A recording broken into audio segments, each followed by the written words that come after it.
കന്യാസ്ത്രീകളെ ജയിലിലടച്ച സംഭവത്തിനെതിരെ സിപിഐയുടെ ആഭിമുഖ്യത്തിൽ കോതമംഗലത്ത് സായാഹ്ന ധർണ നടത്തി.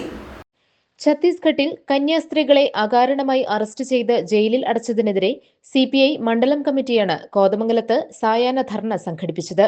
സംസ്ഥാന കൌൺസിൽ അംഗം ഇ.കെ. ശിവൻ ധർണ ഉദ്ഘാടനം ചെയ്തു. ഈ മതേതര ജനാധിപത്യ രാജ്യത്ത് എല്ലാ മതത്തിൽ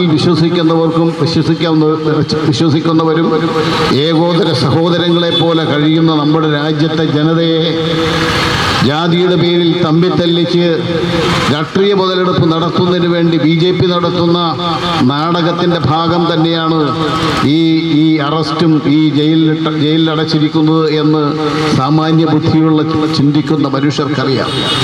നമുക്കറിയാം, ഇന്ന് തുടങ്ങിയതല്ല. BJPക്ക് ഒരു അജണ്ടയുണ്ട്, RSSന്റെ അജണ്ടയുണ്ട്.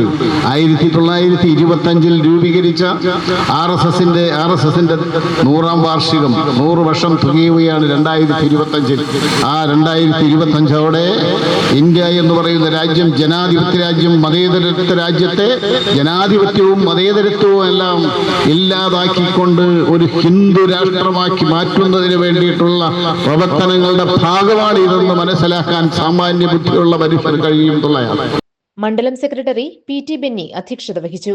Shanthamma Pius, MK Ramachandran, PM Sivan, MS George, KS Jyothikumar, Martin Sunny, Abdul Salam, CA Siddique, TH Noushad, MS Aliyar, AM Joy, Sandhya Lalu, Prashanth Aikkara തുടങ്ങിയവർ പ്രസംഗിച്ചു. GTV news, Kothamangalam.